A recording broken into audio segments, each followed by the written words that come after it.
world has changed. It seems that issues of transgenderism, personal identity, and political ideology have taken center stage recently. But why has it changed? How did we move in so quickly a period of time from one where it wouldn't make sense to say that I'm born in the wrong body?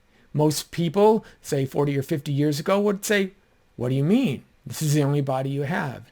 Yet today, such statements are not merely being approved, but promoted by many in the authorities in our society.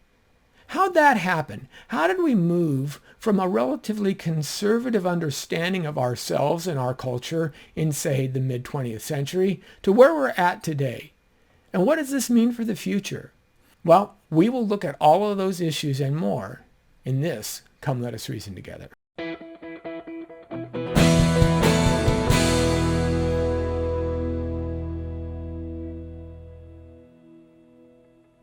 Hi everyone, this is Lenny Esposito with Come Reason Ministries. Today I bring you a discussion that I had with some friends on a radio program, apologetics.com, where I'm a monthly panelist. My friends Dr. Harry Edwards and Dr. Jacob Daniel and I look at the question of how our society has shifted into the moment where we see today of people being more psychologically driven in their understanding of themselves and the world than in past societies. One of the ways that we're doing this is by referencing Carl Trueman's book, The Rise and Triumph of the Modern Self. Now, I've had myself many questions as to how we so quickly moved from a relatively conservative viewpoint in, say, the mid-20th century to one where we not merely accept homosexual unions as marriage, but even the idea that a person can change their gender because they feel a certain way. This is something that's unique in human culture. Never before have we seen something where we measure ourselves not against an external referent, either other people or how we fit into society, but basically an internal feeling of how we are here. Dr. Trueman does a very good job of going back several centuries to unpack the idea of what it means to be a society driven by our psychology, how we got here, and what it may mean going forward. This discussion was filmed at KKLA Studios in Los Angeles, and we tackled Chapter 1 of Carl Trueman's book, The Rise and Triumph of the Modern Self. I hope you enjoy it. Well, welcome to the apologetics.com radio show. My name is Harry Edwards. I'm the host for this evening. Good evening, by the way, gentlemen. I've got Lenny Esposito and Jacob here in the studio with me. How are you doing, gentlemen? Good. Good. All right. Any news? What's going on with your various ministries? I know, maybe we'll start with you, Jacob. You've got a conference lined up June 11th. Correct. Right? Yeah. Tell us more about that. Yeah, so the conference is being organized by a ministry called Reasonable Truth. The topic of the conference is human dignity and the role of government. Two important topics. They're trying to kind of find an intersection of both. And the good thing is that it's free I love for that. anyone Best to news. attend. Yes. And it is being it will be held at Biola University at the Myers Hall. So 11th of June. If anyone is interested, you're welcome to register online on reasonabletruth.org, and it will take you to the page where you could actually register.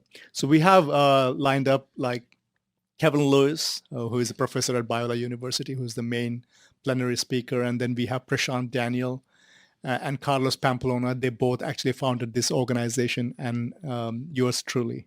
Yeah. I think Really I looking heard somebody forward to did that. a dissertation on human dignity, right? Yeah, so my dissertation is on human dignity, and I was looking at from mostly from an Eastern perspective as to how people understand it and situate it. So That yeah. should be fun.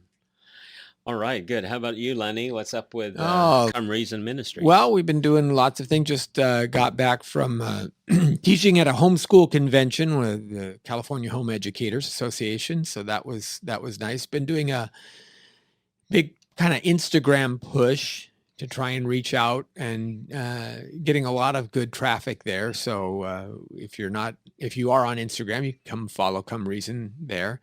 And then may have an opportunity to actually go travel to South Africa this summer, and with a Ratio Christi chapter down that way that's doing a whole conference and symposium. So I'm still trying to see if we can work out the details on that, but that's a possibility that should be very exciting as well. Yeah, Harry, I should say, Dr. Edwards, before you continue, you're the one who's always hosting the show. So let me ask you how you're doing and how is your ministry coming along? Yeah, well, thanks for asking, Jacob. So many of you know, I answered the call to be an associate pastor at La Habra Christian Church.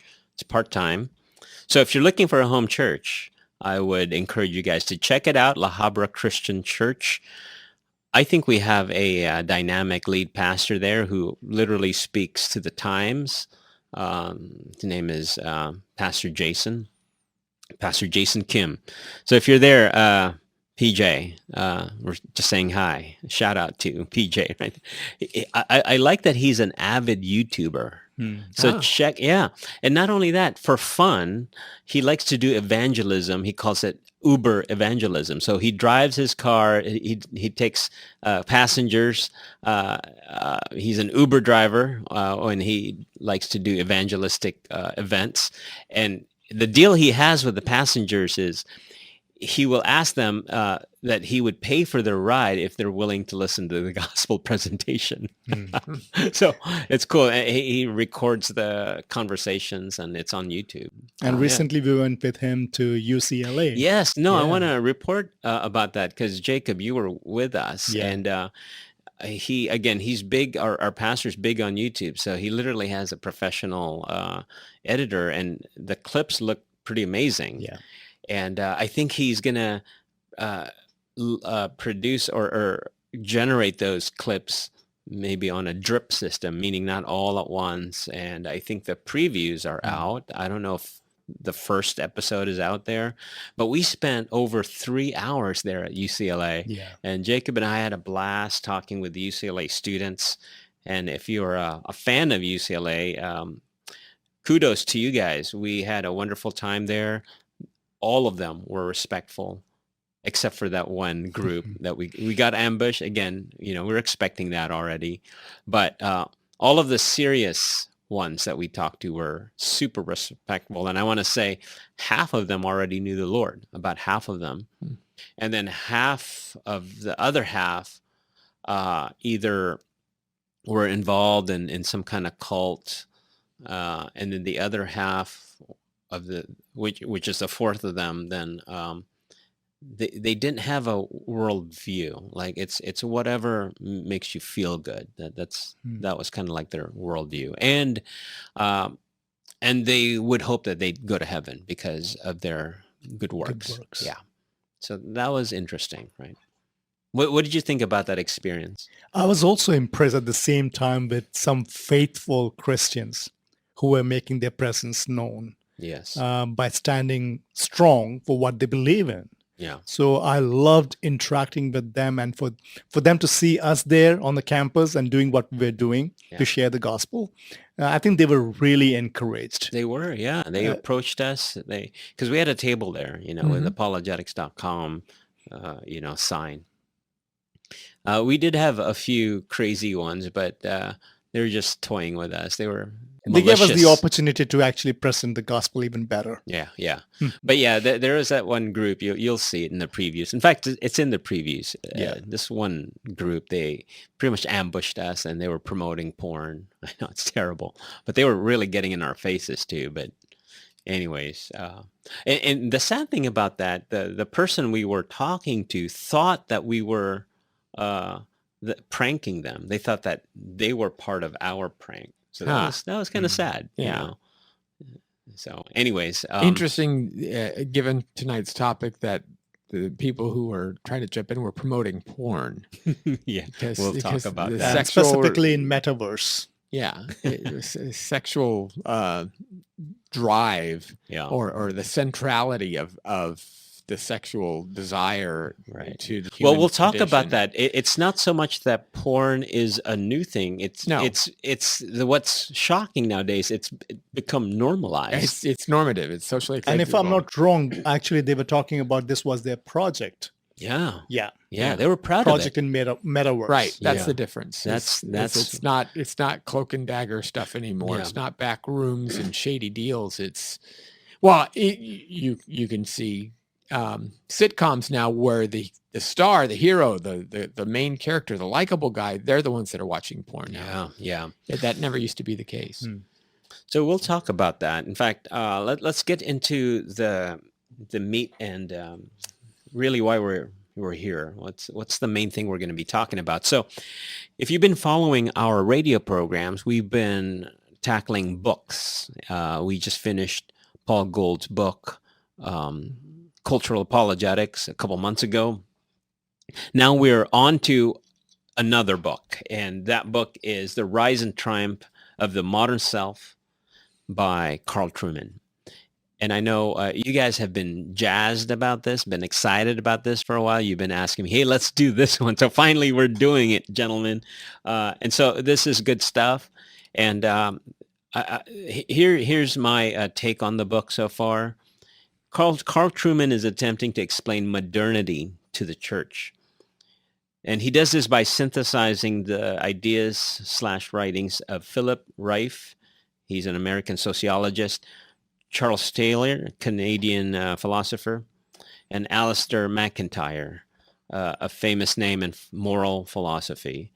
In fact, the last two I mentioned, they're still alive and doing great work. So this book tries to uncover the underlying basis for today's sexual revolution. So like I was mentioning before, it's not like infidelity or pornography or, illicit sex are new. It's not that. We've had that for since the dawn of man, right? But what's different now is the shame is gone. And not only that, it's actually promoted now. It's become sort of a virtue. It's become part of life. And so the author is asking, what makes those kinds of things acceptable and others not? Like, for instance, he points out that, well, not all sexual perversion is accepted today. So pornography sort of is on the up and up, meaning it's normal, it's actually popular, but not pedophilia. Not yet. Not yet. No, that's true. Not yet. We're going to be covering a lot of ideas, and we're still going to be, and this is just chapter 1, but we'd like to encourage you to pick up the book and read something that might be a stretch for some. It'll help you understand today's sexual revolution project behind transgenderism, all sorts of sexual activity that is strange to us today. So anyways, I want to ask you guys, what are some of your thoughts of the book? Why would you recommend this book? This is what I would say, that I think we're called to be like the sons of Issachar, understanding the times in which we live. And I think this book gives us a good way of understanding where we are as a culture. It may not advocate anything in particular as to how to deal with where we are, but it does provide us, gives us a trajectory in history as to how did we arrive at where we are. And I personally, to me, I think the ideas were not precisely new. However, what happened was actually it gave me a good structure, a good framework to think about those ideas and those authors that you mentioned, and to make sense of the challenges that we are facing.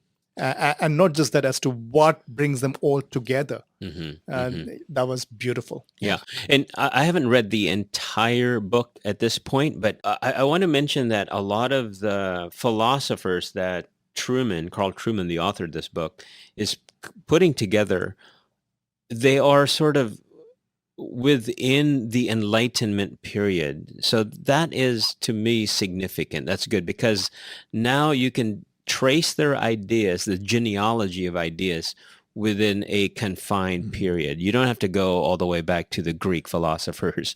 You don't have to go to today's philosophers. You can just stick with the Enlightenment thinkers. So some of the philosophers that he mentions a lot are Rousseau, Hegel, Freud, Marx, Nietzsche, Marcuse, Descartes, obviously. So again, they're Enlightenment thinkers of the 18th century, and so that should be helpful. It'd be a clue as well as to what happened during the Enlightenment. If you are interested, just trying to figure out where ideas come from, I think that's a good start, actually, the Enlightenment period. And anyone who picks up this book, I would recommend them to stay with it. It might be initially a little heady if you don't have a background in philosophy and or philosophical thoughts and sociological thoughts. So I would say stay with it, and it will make sense. And at the end, you will thank the author for the beautiful work he has done. Yeah, I think the book does two things well. One is to synthesize the three main projects of Rieff, Taylor, and McIntyre into a single entity, so you don't have to. Because let's face it, Charles Taylor's A Secular Age.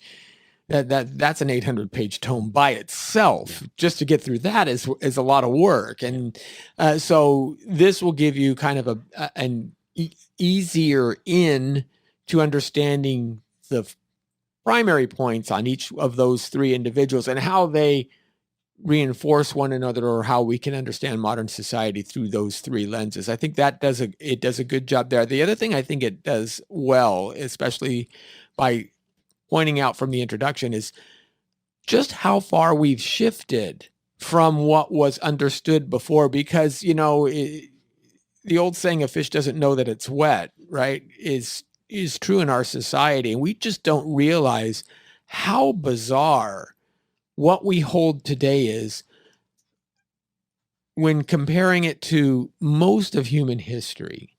So we're going to talk about Philip Rieff and the four different stages of how mankind understands himself.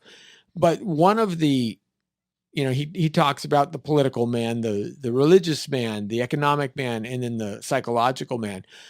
All through history, there's always been something that's defined who we are, but that something that's defined who we are has always been an external referent until now. Yeah. And now something drastically changed. And our reference of understanding who we are and how our society works is now from the inside out. Right. That's never been around before. Right. And so that's a big deal. And I think he does a pretty good job initially saying you have to start thinking more broadly in those regards. And in fact, there are some things that certain philosophers who, in my own understanding initially, did not advocate for certain things, but digging a little bit deeper, you realize that they were saying something very unhelpful to human flourishing. Yeah. So we'll cover some of those things. Let me just add something to it. Usually we think that ideas do trickle down from the West to the rest of the world. But we have to understand that rest of the world, most of the world, Eastern world is collectivistic and it's very traditional in nature. At the same time, why is it that they do not hesitate to accept ideas that trickle down from the West? Because I think West is looking more Eastern now in many regards. And I would say if one reads this book and reads Eastern philosophy, you can clearly see how much we have adopted the Eastern idea, pantheistic idea. I was telling you, Harry, a while ago, the very term, the Sanskrit word of aham brahmasmi, I am the Brahma. That's what this is ultimately. I am God. Yeah. I am the ultimate reality. Yeah. And I think one will get that perspective, a clear perspective of how that's informing our culture today from this book. Isn't that the original sin, though? Isn't that what Satan tempted Adam and Eve? You will become like God, knowing, no, you will know right from wrong, good from evil, because you've experienced it. And you're sitting on, you had an experience, but it's not the same as becoming God. But the idea that you want to. Yeah. It's not enough that you were created in his image. Yeah. You just don't want anybody higher than you. Right. That's the issue. And that's the same thing with Lucifer, right? Mm-hmm. It's a shift from being image bearers to image makers. Yeah. The whole idea of, I think we'll talk about that, even like the role of institution in forming individuals and then we have turned it into a place of performance. That's right. I like that what he does on that. Our formation depends upon our performance. Yeah. Now, before we get any further, I do appreciate Rod Dreher here in the forward. I think the forward alone is probably worth the price of the book. All right. But see, we as apologists, right? I mean, our ministry is apologetics.com. So one would think that the way that we fix today's cultural issues, is maybe more doctrine or a better explanation of the Kalam cosmological argument, or all of these kinds of ways that we defend the gospel. But I think we've come to a point in our culture where a lot of these categories that are in our minds, the cognitive categories, rationality, they no longer work, or it doesn't work as well as it used to. And so Rod Dreher points this out, I think, very well. So I want to just read what he said here.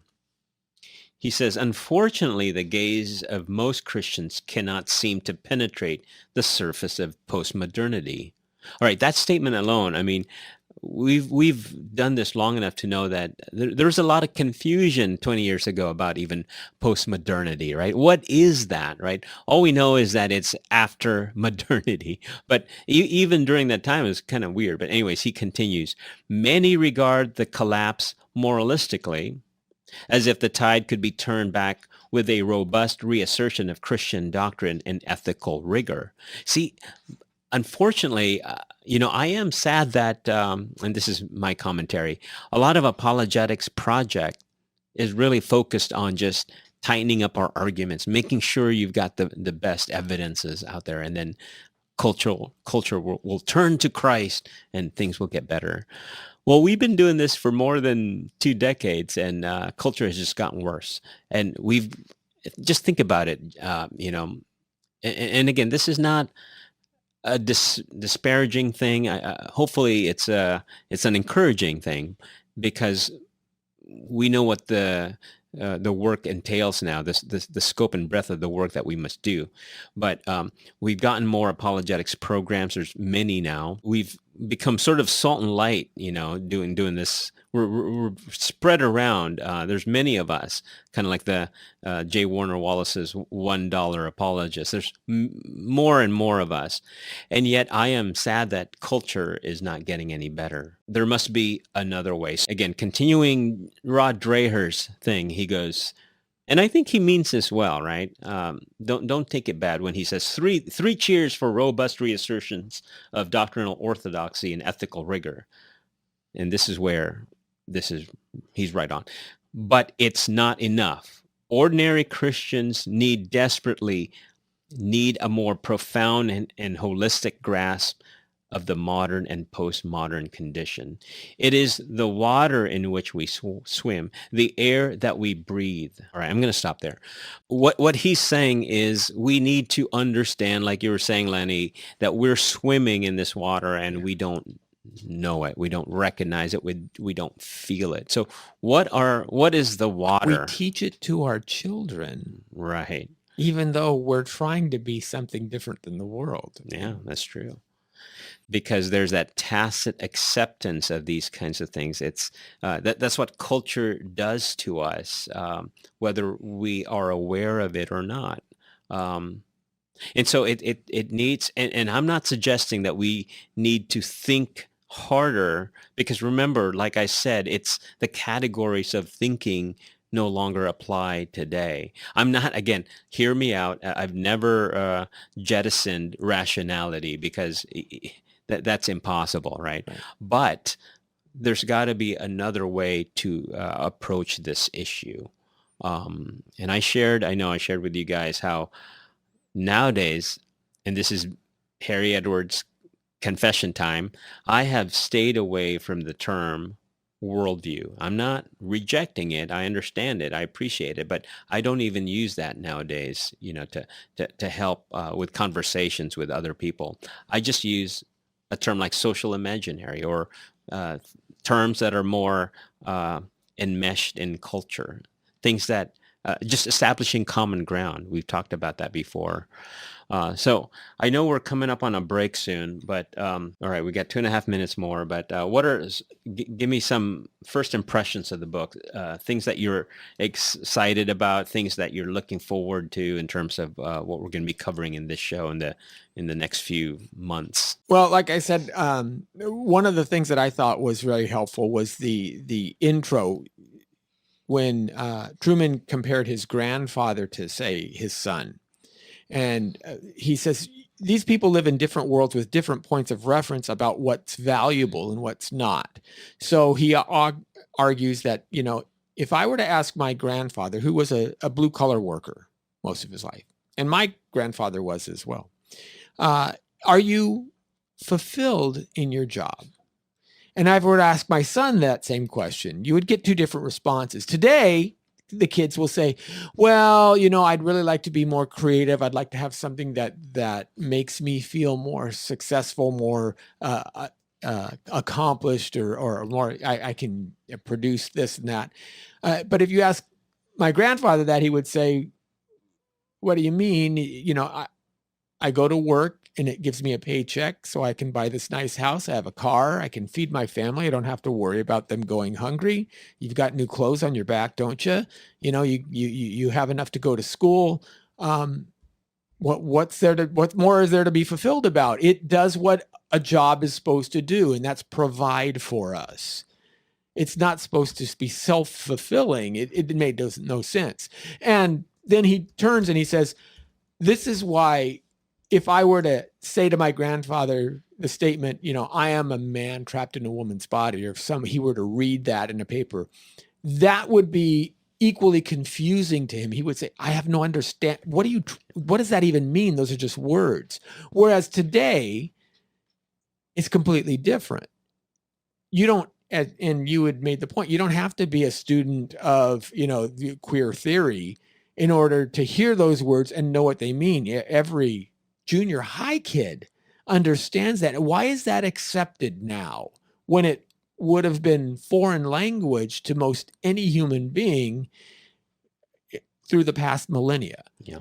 And so what is the difference? Where did this human project change? And this has been really the center of some of my investigation and study, is like, how did we get from there to here? Yeah, that's always important, because if we know a little bit about the underlying causes, and then maybe we can address those symptoms better. Right. But we can't just be reactive, you see, and we can't just be throwing more doctrine out there when the world in which we live operate in a different kind of a, social imaginary. You're not scratching the right itch. That's right. There you go. Well, I think we are almost out of time for this first half hour. You've been listening to apologetics.com, where we challenge believers to think and thinkers to believe. We have been talking about Carl Trueman's book, The Rise and Triumph of the Modern Self, and we will continue our discussion after a few messages. Welcome back to the apologetics.com radio show. My name is Harry Edwards, and I'm back in the studio with my good friends Jacob and Lenny. How are you doing, gentlemen? Good. Well, the first hour, we were talking about Carl Trueman's book, The Rise and Triumph of the Modern Self, and we're going to continue our discussion. We're really covering chapter 1, and again, we would encourage you to pick up the book and follow along with us. I have, for the past few years, stayed away from using the term worldview. Like I know what it is, and it's still a helpful term, but if I make that the basis of, let's say, my presentation, I think my audience for today, I'm convinced they won't really care for the most part. And the reason why that is because the categories that worldview uses really are based on, let's say, your ability to know anything. It's approaching knowledge from the cognitive faculties, right? When in today's culture, they even doubt that there is such a thing as objective truth. And so instead of spending a lot of time to me, building or helping them construct a worldview, I'd rather just meet them where they are. And so a helpful tool that I've been using is the whole idea of the social imaginary. And that's really popularized by Charles Taylor. And I would encourage you to also pick up that book if you can. I know, like you were saying, Lenny, it's a big fat tome, Yeah. but it really is good if you're interested Use in these both kinds of hands things. when you pick it up. Yes. Yeah, that's right. So this is this is Carl Trueman's summary of the social imaginary. He says, in sum, the social imaginary is the way people think about the world, how they imagine it to be, how they act intuitively in relation to it, though that is emphatically not to make the social imaginary simply into a set of identifiable ideas. It is the totality of the way we look at our world, to make sense of it and to make sense of our behavior within it. So as I read that definition, what do you guys think is the main difference between, let's say, that and a worldview? Because it is similar. It sounds similar, doesn't it? Yeah, a worldview normally answers questions like meaning of life, meaning of existence, understanding of who God is, things like that. Social imaginary right now is what ideas are popular in culture. So he says, the social imaginary is that common understanding. So it's a shared Right. point of view which makes possible common practices and a widely shared sense of legitimacy. So it gives legitimacy in a social context. It makes, whether right or wrong, it's just we're walking the same path because you agree with me and I agree with you. And that's the social. So that's the social part of the social imaginary. How we both imagine we'd either like the world to be. So it isn't a truth claim per se. Right. It's a claim as to how we want to live versus, or it's the way that the world is perceived by the person as it is, whether wrong or rightly. So yeah, right. And also, in one sense, the way I understand it is that it's how authentic worldview of an individual gets translated or actualized in imagery, in stories, normative. Yes, right.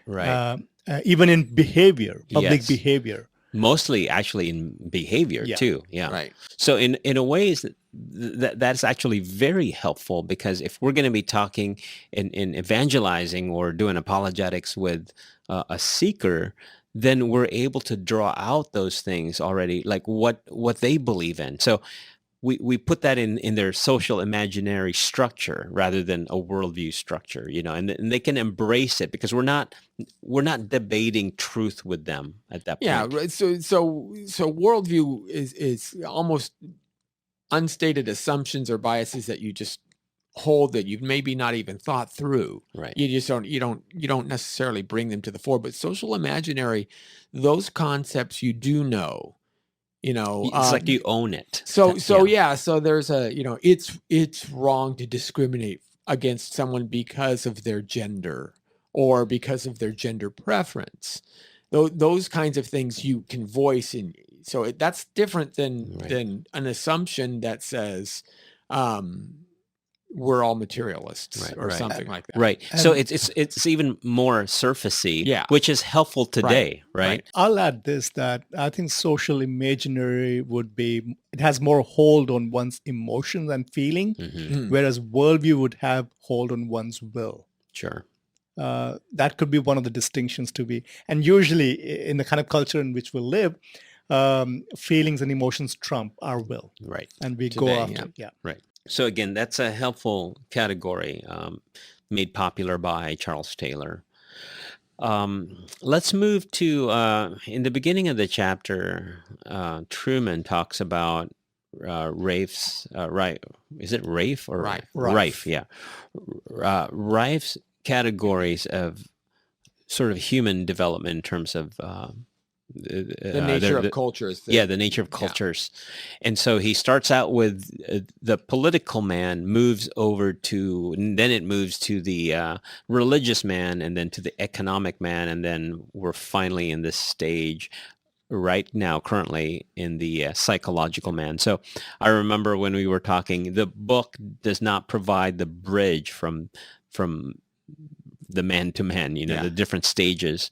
And to be fair, maybe they're not stages, but it would be nice because they are located in history. Yeah, it's an evolution, and this is the Western culture primarily that he's talking about. So, and if you understand the history of Western culture, the polis, the city, grows up out of the family, right? So you have a family and descendants from that family, and when you get enough people, they say, well, we don't want anyone else coming in and stealing our sheep or pillaging our town or things like that. So we need to build a wall, and you start to get critical mass. And so you have to start having rules and regulations. And what happens is, if you are part of the family, if you're part of the polis, that city, then you work towards it. So in the Roman area, you were a Roman or you were something else, or you were a Greek or you were the barbarians, right? You were the Romans, you were the Vandals, you were the Japanese, you were the Gaijin.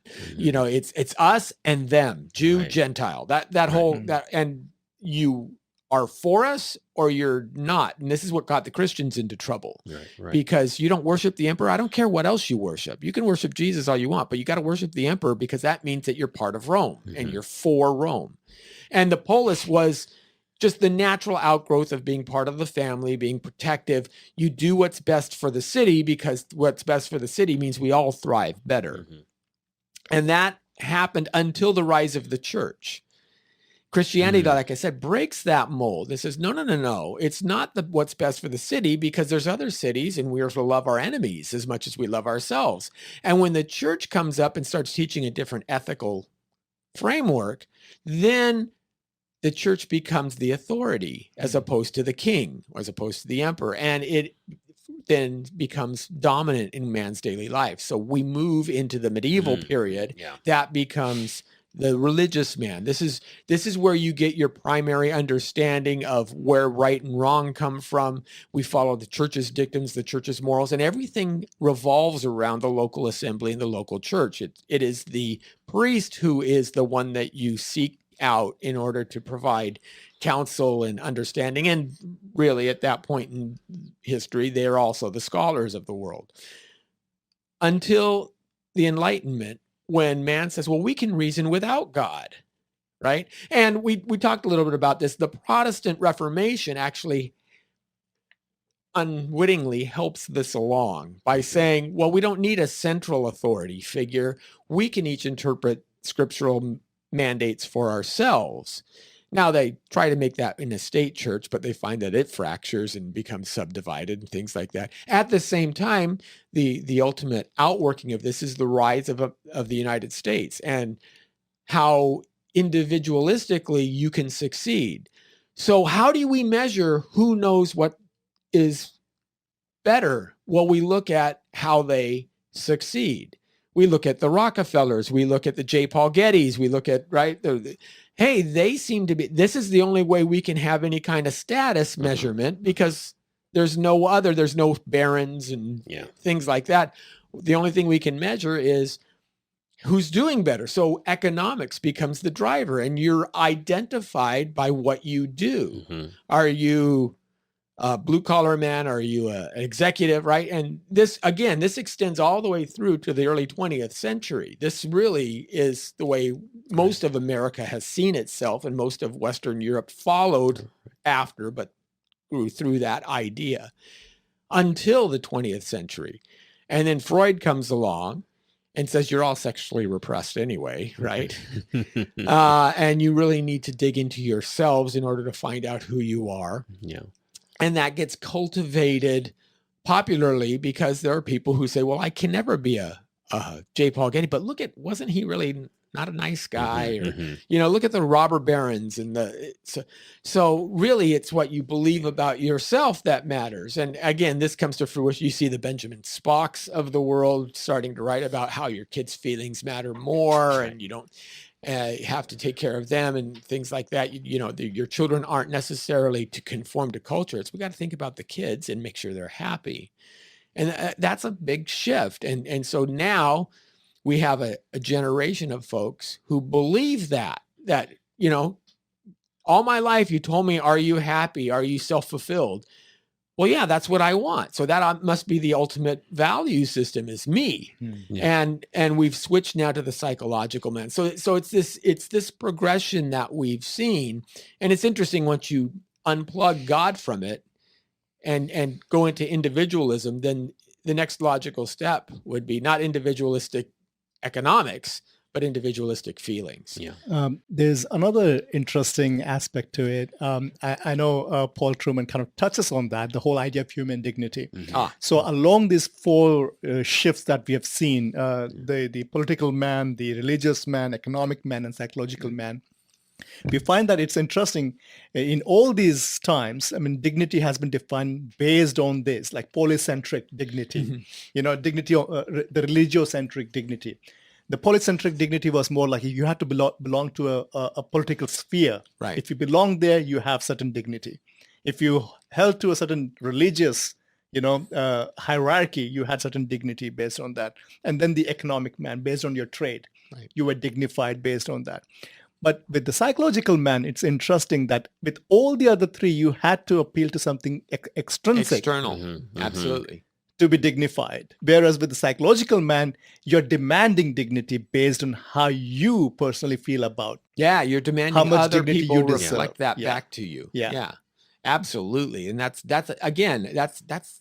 never before in human history have we seen this. Yeah. This is just completely. And all this is different from what the Bible teaches. Yeah. The scripture teaches us that every individual has intrinsic worth, all because we are made in the image of God. Right. It's as simple as that, actually. It's not even complicated. And dignity in all these four, realms that we find, dignity can be perceived as being annihilated. But in a biblical perspective, dignity can be degraded, or, you can deprave someone of dignity, but it can never be annihilated. Right. Because It's intrinsic. It's intrinsic. built in. First of all, Lenny, thanks for that wonderful bridge from the different stages. Good job on that one. Yeah. And so now some of the points or some of the main ideas that Carl Trueman brings up is the whole idea of identity, right? And Jacob, you were already touching on that a little bit as it relates to today's sexual revolution. Like, so for instance, if identity is very what he calls it expressive individualism, is connected very much into who you think you are and not what you really are, then you have this tension between wanting to be autonomous and yet your need to belong to a group. Why don't you explain that? I think he brings up Hegelian ideas of the whole slave master idea, where you find your identity within yourself, or you think you do, but it doesn't find its full expression until another recognizes you, right? Yeah. I think we have to understand that relationality, I call it relationality, is an obligating feature of personhood. What do I mean by that? Is that we can't be persons by navel gazing. We have to relate with the other.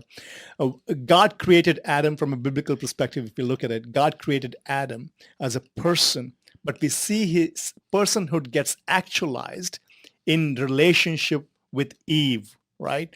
His identity is recognized. I think that is very much intrinsic within us to actually long for that recognition from the other. And that happens only in the collective existence that we have. In regards to identity, we also need to recognize that there are different factors around it. For example, the idea of language, right? It plays a major role in terms of how we understand each other. And language exists only within a collective. It doesn't exist on our its own, yeah. and we don't Right. interpret things on the basis of just the way we want to. So I think in identity creation, that's why it's so important these days. It's an important question. See, and you talked about that, Lenny, how it is even informing our kids in the school. We are now taking up a project of identity creation. We are telling them what their identity is, or making them to actually search and find their own identity, whatever they want it to be, right? There is no way of conforming within the collective as to what is recognized as true, good, and beautiful when it comes to identity. You know, you make a good point, and I've said this as well. When we talk about language, language is something that's shared. It, by definition, because you have to have a receiver, a recipient, as well as a communicator, and it can't therefore be personal. So when somebody says my pronouns, my first response is, what do you mean yours? What makes them yours? Pronouns by definition are language, and that means that we all have a common point of reference for them. They can't be yours. You can't just change things. It'd be like me saying, I'm going to decide that the word door now should be wall, or that I'm going to decide that a red light means go and green light means stop. You know, you get the same kind of. Yeah. Well, Charles Taylor is helpful on this. Remember, he talks about the distinction between mimesis and poiesis. Yes. And so now we've come to a part in our culture where instead of discovering the world as it is, we are actually creating the world. And that's seeking to, And in that is exactly what happens, what we read in Romans 8.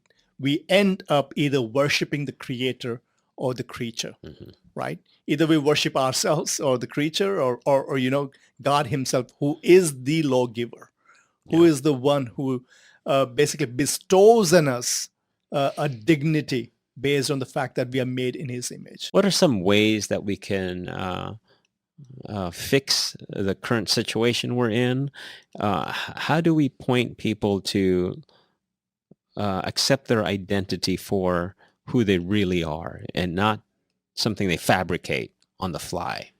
Well, there's the easy way and there's the hard way. Yeah. The easy way is to throw everybody into a crisis point because all of a sudden, when it comes down to can we all eat, all of that other stuff starts getting lost out the window, and everybody has to band together and have a common goal outside of themselves in order to serve their needs. It's when a society becomes so affluent that it doesn't need to worry about its survival. It turns to these things. And I had mentioned before that I think that one of the problems is extreme affluence breeds hedonism. It seems to do so over and over again in history.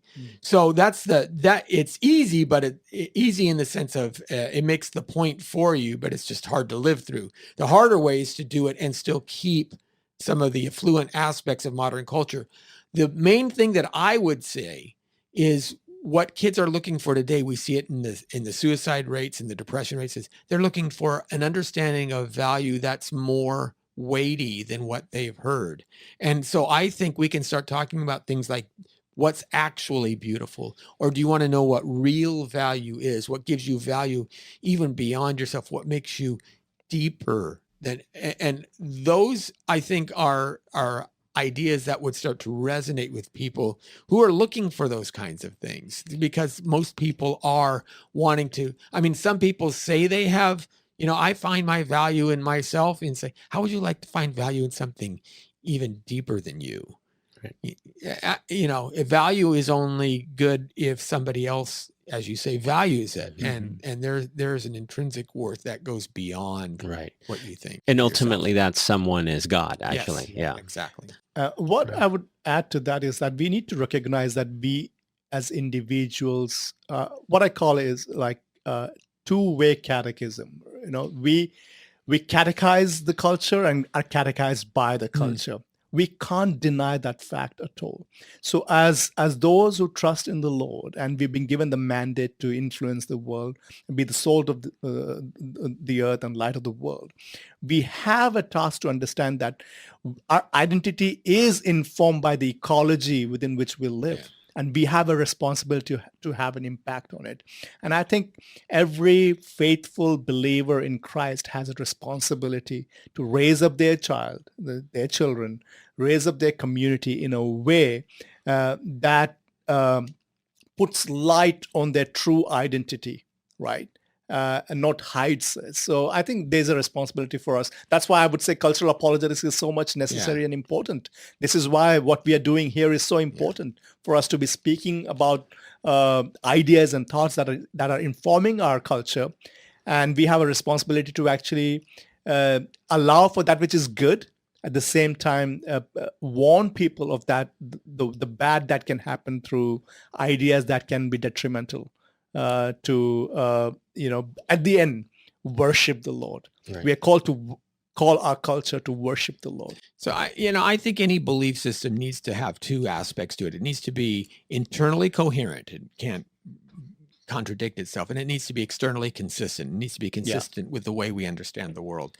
And one of the problems with our modern culture is it is internally incoherent, because if you ask most people, do you think selfishness by its nature is a good thing? Do you like other people when they're selfish? And that will tell you no, right? That's one of the biggest sins that a lot of people will point to, is selfishness. But isn't the idea that I demand dignity from you people, you need to support my demands for dignity, isn't that by its nature selfishness? Mm-hmm. So can't we then stoke that and kind of press on that point and say, there's a way to do so without being selfish, without, and selflessness. Really, that's truly, when people talk about love, we're talking about selflessness. So we can press that tension point, because there's no resolution for it in modern society's view right now. Right. And I know our culture, they try to stay away from authority and institutions, but really what they need is to go to church. Yeah. And with the help of loving believers, to help them discover their identity, their person that they were created to be.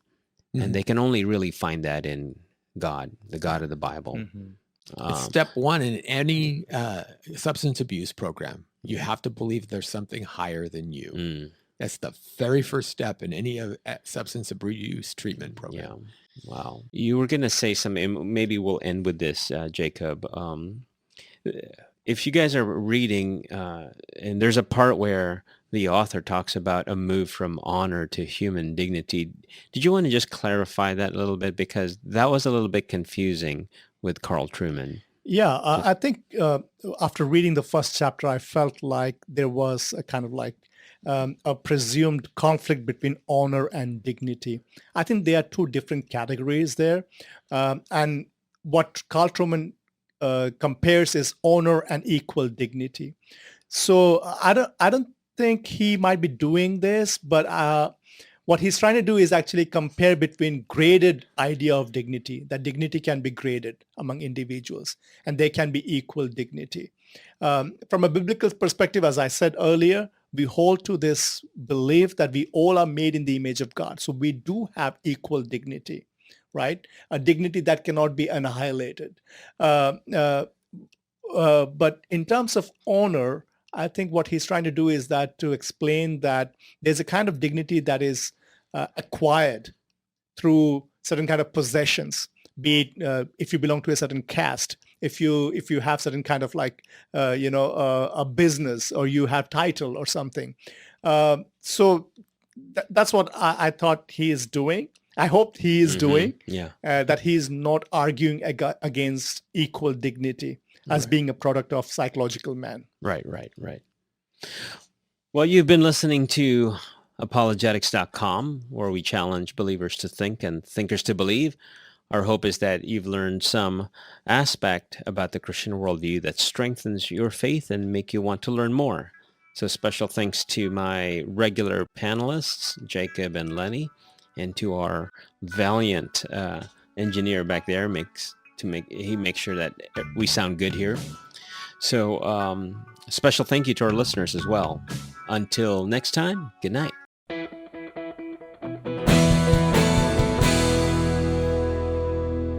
Thank you for watching this Come Reason video. I hope you enjoyed it. If you'd like to see more videos like these, consider subscribing to our Come Reason YouTube channel by clicking on the subscribe button. And you can follow us on social media. Lastly, if you'd like to help keep these kinds of videos free, consider providing a donation by clicking on the donation button beside me. Thank you.